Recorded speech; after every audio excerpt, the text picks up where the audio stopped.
राजा पृथु ने नारद जी से पूछा, हे मुनिश्रेष्ठ, तब दैत्यराज ने क्या किया, वह सब मुझे विस्तार से सुनाइए। नारद जी बोले, मेरे चले जाने के बाद जलंधर ने अपने राहु नामक दूत को बुलाकर आज्ञा दी कि कैलाश पर एक जटाधारी शंभु योगी रहता है, उससे उसकी सर्वांग सुंदरी भार्या को मेरे लिए मांग लाओ। तब दूत शिव जी के स्थान पर पहुंचा, परंतु नंदी ने उसे भीतर सभा में जाने से रोक दिया, किंतु वह अपनी उग्रता से शिव की सभा में चला ही गया और शिव के आगे बैठकर दैत्यराज का संदेश कह सुनाया। उस राहु नामक दूत के ऐसा कहते ही भगवान शूल पाणी के आगे पृथ्वी फोड़कर एक भयंकर शब्द वाला पुरुष प्रकट हो गया, जिसका सिंह के समान मुख था। वह नरसिंह ही राहु को खाने चला। राहु बड़े जोर से भागा, परंतु उस पुरुष ने उसे पकड़ लिया। उसने शिव जी की शरण ले अपनी रक्षा मांगी। शिव जी ने उस पुरुष से राहु को छोड़ देने को कहा, परंतु उसने कहा, मुझे बड़ी जोर की भूख लगी है, मैं क्या खाऊं? महेश्वर ने कहा, यदि तुझे भूख लगी है तो शीघ्र ही अपने हाथ और पैरों का मांस भक्षण कर ले। और उसने वैसा ही किया। अब केवल उसका सिर शेष मात्र रह गया। तब उसका ऐसा कृत्य देख शिव जी ने प्रसन्न हो उसे अपना आज्ञा पालक जान अपना परम प्रिय गण बना लिया। उस दिन से वह शिव जी के द्वार पर स्वकीर्ति मुख नामक गण होकर रहने लगा। राजा पृथु ने कहा, हे नारद जी, ये तो आपने भगवान शिव की बड़ी विचित्र कथा सुनाई है। अब कृपा करके आप यह बताइए कि उस समय राहु उस पुरुष से छुटकारा पाने के बाद कहाँ गया? नारद जी बोले, उससे छूटने पर वह दूध बरवन नाम से विख्यात हो गया और अपना नया जन्म पाकर वह धीरे धीरे जलंधर के पास गया। वहां जाकर उसने शंकर की सब चेष्टा कही। उसे सुनकर दैत्यराज ने सब दैत्यों को सेना द्वारा आज्ञा दी। कालनेमी और शुम्भ निशुम्भ आदि सभी महाबली दैत्य तैयार होने लगे। एक से एक महाबली दैत्य करोड़ों करोड़ों की संख्या में निकल युद्ध के लिए जुट पड़े। महाप्रतापी सिंधु पुत्र शिवजी से युद्ध करने के लिए निकल पड़ा। आकाश में मेघ छा गए और बहुत अपशगुन होने लगे। शुक्राचार्य और कटे सिर वाला राहु सामने आ गए। उसी समय जलंधर का मुकुट खिसक गया, परंतु वह नहीं रुका। उधर इंद्रादिक सब देवताओं ने कैलाश पर शिवजी के पास पहुंचकर सब वृत्तांत सुनाया और यह भी कहा कि आपने जलंधर से युद्ध करने के लिए भगवान विष्णु को भेजा था, वह उसके वशवर्ती हो गए हैं और विष्णु जी लक्ष्मी सहित जलंधर के अधीन हो उनके घर में निवास करती हैं। अब देवताओं को भी वहीं रहना पड़ता है। अब वह बलि सागर पुत्र आपसे युद्ध करने आ रहा है, अतएव आप उसे मारकर हम सबकी रक्षा कीजिए। यह सुनकर शिवजी ने विष्णु जी को बुलाकर पूछा, हे ऋषिकेश, युद्ध में आपने जलंधर का संहार क्यों नहीं किया और वैकुंठ छोड़कर आप उसके घर में कैसे चले गए? यह सुनकर विष्णु जी ने हाथ जोड़कर नम्रता पूर्वक भगवान शंकर से कहा, उसे आपका अंशी और लक्ष्मी का भ्राता होने के कारण ही मैंने नहीं मारा है। यह बड़ा वीर और देवताओं से अजय है। इसी पर मुग्ध होकर मैं उसके घर में निवास करने लगा हूँ। विष्णु जी के इन वचनों को सुनकर शंकर जी हंस पड़े। उन्होंने कहा, हे विष्णु, आप यह क्या कहते हैं? मैं उस दैत्य जलंधर को अवश्य मारूंगा। अब आप सभी देवता जलंधर को मेरे द्वारा ही मारा गया जान अपने स्थान को जाइए। जब शंकर जी ने ऐसा कहा तो सब देवता संदेह रहित होकर अपने स्थान को चले गए। इसी समय पराक्रमी जलंधर अपनी विशाल सेना के साथ पर्वत के समीप आ कैलाश को घोर सिंहनाद करने लगा। दैत्यों के नाद और कोलाहल को सुनकर शिवजी ने नंदी आदि गणों को उससे युद्ध करने की आज्ञा प्रदान की। कैलाश के समीप भीषण युद्ध होने लगा। दैत्य अनेकों प्रकार के अस्त्र शस्त्र बरसाने लगे। भेरी, मृदंग, शंख और वीरों तथा हाथी, घोड़ों और रथों के शब्दों से शाब्दित हो पृथ्वी कांपने लगी। युद्ध में कटकर मरे हुए हाथी, घोड़े और पैदलों का पहाड़ लग गया।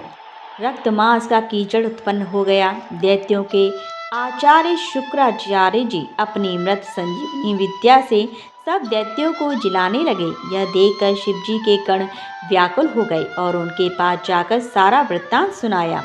उसे सुनकर भगवान रुद्र के क्रोध की सीमा न रही। फिर तो उस समय उनके मुख से एक बड़ी भयंकर कृत्या उत्पन्न हुई, जिसकी दोनों जंघाएं ताल वृक्ष के समान थी। वह युद्ध भूमि में जा सब असुरों का चवर्ण करने लग गईं और फिर वह शुक्राचार्य के समीप पहुंची और शीघ्र ही अपनी योनि में गुप्त कर लिया। फिर स्वयं भी अंतर्ध्यान हो गईं। शुक्राचार्य के गुप्त हो जाने से दैत्यों का मुख मलिन पड़ गया और वे युद्ध भूमि को छोड़ भागे। इस पर शुंभ निशुंभ और कालनेमी आदि सेनापतियों ने अपने भागते हुए वीरों को रोका। शिव जी के नंदी और आदि गणों ने भी, जिसमें गणेश और स्वामी कार्तिकेय जी भी थे, दैत्यों से भीषण युद्ध करना आरंभ कर दिया। उस समय शिवजी के गण प्रबल थे और उन्होंने जलंधर के शुंभ निशुंभ और महासुर काल नेमी आदि को पराजित कर दिया। यह देखकर सागर पुत्र जलंधर एक विशाल रथ पर चढ़कर, जिस पर लंबी पताका लगी हुई थी, युद्ध भूमि में आया। इधर जय और शील नामक शंकर जी के गण भी युद्ध में तत्पर होकर गरजने लगे। इस प्रकार दोनों सेनाओं के हाथी, घोड़े, शंख, भेरी और दोनों ओर के सिंहनाद से धरती त्रस्त हो गई। जलंधर ने कोहरे के समान असंख्य बाणों को फेंक कर पृथ्वी से आकाश तक व्याप्त कर दिया और नंदी को 5, गणेश को 5, वीरभद्र को एक साथ ही 20 बार बाण मारकर उनके शरीर को छेद दिया और मेघ के समान गर्जना करने लगा। यह देख कार्तिकेय ने भी दैत्य जलंधर को अपनी शक्ति उठाकर मारी और घोर गर्जन किया, जिसके आघात से वह मूर्छित हो पृथ्वी पर गिर पड़ा। परंतु वह शीघ्र ही उठ पड़ा और क्रोधाविष्ट हो कार्तिकेय पर अपनी गदा से प्रहार करने लगा। ब्रह्मा जी के वरदान की सफलता के लिए शंकर पुत्र कार्तिकेय पृथ्वी पर सो गए। गणेश जी भी गदा के प्रहार से व्याकुल होकर धरती पर गिर पड़े। नंदी व्याकुल हो गदा प्रहार से पृथ्वी पर गिर गए। फिर दैत्य ने हाथ में परिध ले शीघ्र ही वीरभद्र को पृथ्वी पर गिरा देख शंकर जी गण चिल्लाते हुए संग्राम भूमि छोड़ बड़े वेग से भाग चले। वे भागे हुए गण शीघ्र ही शिवजी के पास आ गए और व्याकुलता से युद्ध का सब समाचार कह सुनाया। लीलाधारी भगवान ने उन्हें अभय दे सबका संतोष वर्धन किया। अब रौद्र रूप महाप्रभु शंकर नंदी पर चढ़कर युद्ध भूमि में आए। उनको आया देखकर उनके पराजित गण फिर लौट आए और सिंहनाद करते हुए आयुधों से दैत्यों का पर प्रहार करने लगे। भीषण रूपधारी रुद्र को देख दैत्य भागने लगे। तब जलंधर हजारों बाण छोड़ता हुआ शंकर की ओर दौड़ा। उसके शुंभ निशुंभ आदि वीर भी शंकर जी की ओर दौड़े। इतने में शंकर जी ने जलंधर के सब बाण जालों को काट अपने अन्य बाणों की आंधी से दैत्यों को अपने फरसे से मार डाला। खड़गोरमा नामक दैत्य को अपने फरसे से मार डाला और बलाहक का भी सिर काट दिया। घसमर भी मारा गया और शिवगण किसी ने प्रचंड नामक दैत्य का सिर काट डाला। किसी को शिवजी के बैल ने मारा और कई उनके बाणों द्वारा मारे गए। यह देख जलंधर अपने शुंभ आदि दैत्यों को धिक्कारने और भयभीतों को धैर्य देने लगा, पर किसी प्रकार भी उसके भयग्रस्त दैत्य युद्ध को न आते थे। जब दैत्य सेना पलायन आरंभ कर दिया, तब महाक्रुद्ध जलंधर ने शिवजी को ललकारा और 70 बाण मारकर शिवजी को दग्ध कर दिया था। शिवजी उसके बाणों को काटते रहे, यहाँ तक कि उन्होंने जलंधर की ध्वजा, छत्र और धनुष को काट दिया। फिर 7 बाण से उसके शरीर में भी तीव्र आघात पहुँचाया। धनुष के कट जाने से जलंधर ने गदा उठाई। शिवजी ने उसकी गदा के टुकड़े कर दिए। तब उसने समझा कि शंकर मुझसे अधिक बलवान है, अतएव उसने गंधर्व माया उत्पन्न कर दी। अनेक गंधर्व अप्सराओं के गण पैदा हो गए। वीणा और मृदंग आदि बाजों के साथ नृत्य व गान होने लगा। इससे अपने गणों सहित रुद्र भी मोहित हो एकाग्र हो गए। उन्होंने युद्ध बंद कर दिया। फिर तो काम मोहित जलंधर बड़ी शीघ्रता से शंकर का रूप धारण कर वृषभ पर बैठकर पार्वती के पास पहुंचा। उधर जब पार्वती ने अपने पति को आते देखा तो अपनी सखियों का साथ छोड़ दिया और आगे आई। उन्हें देख कामा तो जलंधर का वीरपात हो गया और उसके पवन से वह जड़ भी हो गया। गौरी ने उसे दानव समझा। वह अंतर्ध्यान हो उत्तर की मानस पर चली गई। तब पार्वती ने विष्णु जी को बुलाकर दैत्य धन का वह कृत्य कहा और यह प्रश्न किया कि क्या आप इससे अवगत हैं। भगवान विष्णु ने उत्तर दिया, आपकी कृपा से मुझे सब ज्ञात है। हे माता, आप जो भी आज्ञा करेंगी मैं उसका पालन करूँगा। जगत माता ने विष्णु जी से कहा, उस दैत्य ने जो मार्ग खोला है उसका अनुसरण उचित है। मैं तुम्हें आज्ञा देती हूँ कि उसकी पत्नी का पतिव्रत भ्रष्ट करो, वह दैत्य तभी मरेगा। पार्वती जी की आज्ञा पाते ही विष्णु जी उसको शिरोधार्य कर छल करने के लिए जलंधर के नगर की ओर गए। राजा पृथु ने पूछा, हे नारद जी, अब आप ये कहिए कि भगवान विष्णु ने वहां जाकर क्या किया तथा जलंधर की पत्नी का पतिव्रत किस प्रकार भ्रष्ट हुआ। नारद जी बोले, जलंधर के नगर में जाकर विष्णु जी ने उसकी पतिव्रता स्त्री वृंदा का पतिव्रत भंग करने का विचार किया। वे उसके नगर के उद्यान में जाकर ठहर गए और रात में उसको स्वप्न दिया। वह भगवान विष्णु की माया और विचित्र कार्य पद्धति थी और उसकी माया द्वारा जब वृंदा ने रात में वह स्वप्न देखा कि उसका पति नग्न होकर सिर पर तेल लगाए महिष पर चढ़ा है, वह काले रंग के फूलों की माला पहने हुए है तथा उसके चारों हिंसक जीव हैं, वह सिर मुड़ाए हुए अंधकार में दक्षिण दिशा की ओर जा रहा है, उसने नगर को अपने साथ समुद्र में डूबा हुआ इत्यादि बहुत से स्वप्न देखे। तत्काल ही वह स्वप्न का विचार करने लगी। इतने में उसने सूर्यदेव को उदय होते हुए देखा तो सूर्य में उसे एक छिद्र दिखाई दिया तथा वह कांतिहीन था। इसे अपना उसने अनिष्ट जाना और वह भयभीत हो रोती हुई छज्जे अटारी तथा भूमि कहीं भी शांति को प्राप्त न हुई। फिर अपनी दो सखियों के साथ उपवन में गई, वहाँ भी उसे शांति नहीं मिली।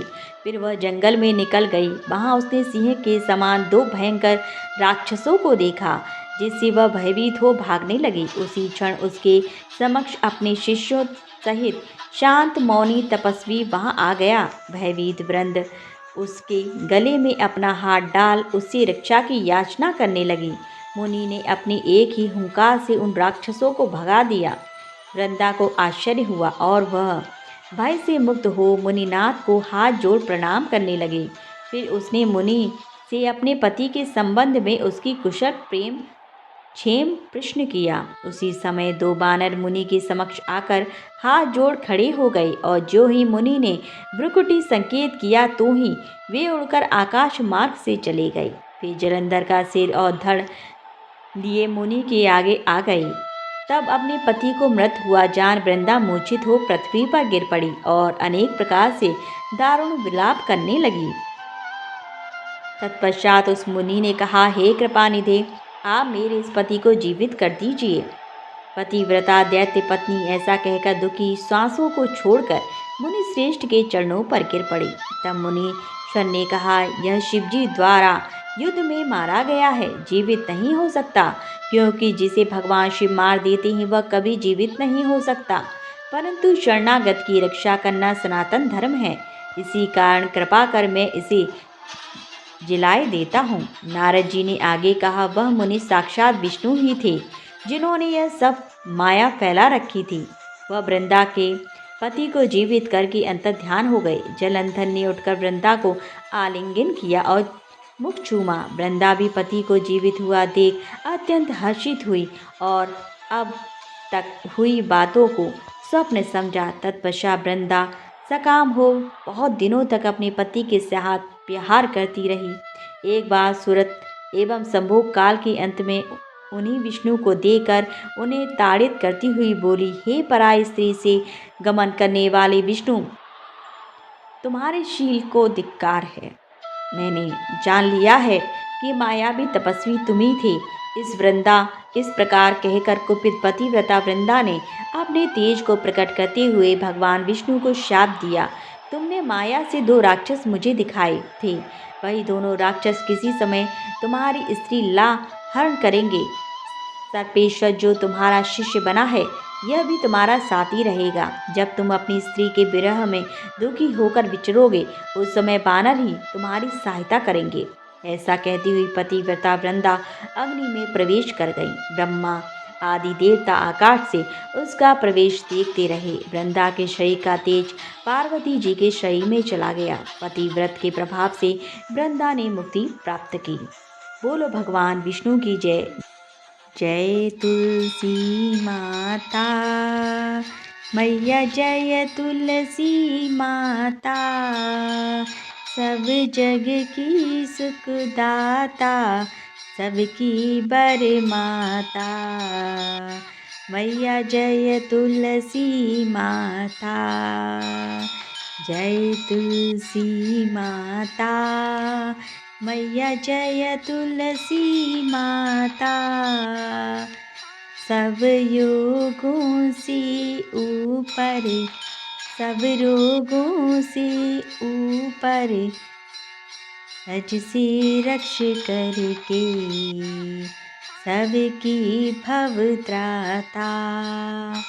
मैया जय तुलसी माता, जय जय तुलसी माता, मैया जय तुलसी माता, सब जग की सुखदाता, सबकी बर माता। मैया जय तुलसी माता। बटुपुत्री है श्यामा, सुरबल्ली है ग्रामा, मैया सुरबल्ली है ग्राम्या।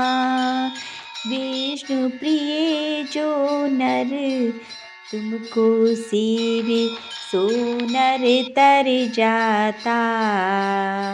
मैया जय तुलसी माता, जय जय तुलसी माता, मैया जय तुलसी माता, सब जग की सुखदाता, सबकी बर माता। जय तुलसी माता। हर के शीश विराजत, त्रिभुवन से हो वंदित, मैया त्रिभुवन से हो वंदित। पतित जनों की तारिणी, तुम हो विख्याता।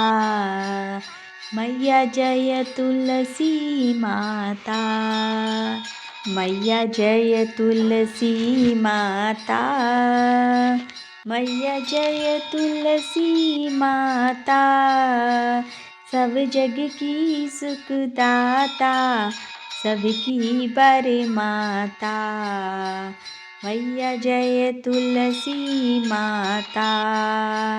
लेकर जन्म विजन में आई दिव्य भवन में, मैया आई दिव्य भवन में।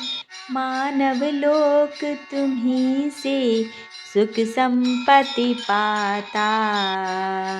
मैया जय तुलसी माता, जय तुलसी माता, मैया जय तुलसी माता, सब जग की सुखदाता, सबकी बर माता। मैया जय तुलसी माता। हरि को तुम अति प्यारी, श्याम वर्ण सुकुमारी, मैया श्याम वर्ण सुकुमारी। प्रेम अजब है उनका, तुमसे कैसा नाता, मैया तुमसे कैसा नाता। हमारी विपद हरो तुम, कृपा करो माता, मैया कृपा करो माता। मैया जय तुलसी माता, मैया जय तुलसी माता, सब जग की सुखदाता, सबकी बर माता। मैया जय तुलसी माता, जय जय तुलसी माता, मैया जय तुलसी माता, सब जग की सुखदाता, सबकी परमाता, मैया जय तुलसी माता। नमो नमो तुलसी महारानी, नमो नमो हरि की पटरानी, जाको दरस परस अघनासी, महिमा वेद पुराण बखानी, शाखा पत्र मंजरी कोमल, श्रीपति चरण कमल लपटानी, धन्य आप ऐसो व्रत कीनो, शालिग्राम के शीश चढ़ानी, 56 भोग धरे हरि आगे, तुलसी बिन प्रभु एक न मानी, प्रेम प्रीत कर हरि वश कीनी, सांवरी सूरत हृदय समानी, मीरा के प्रभु गिरधर नागर, भक्ति दान दी जय महारानी। नमो नमो तुलसी महारानी, नमो नमो हरि की पटरानी, जाको दरस परस अघनासी, महिमा वेद पुराण बखानी, शाखा पत्र मंजरी कोमल, श्रीपति चरण कमल लपटानी, धन्य है आप ऐसो व्रत कीनो, शालिग्राम के शीश चढ़ानी, नमो नमो तुलसी महारानी, नमो नमो हरि की पटरानी।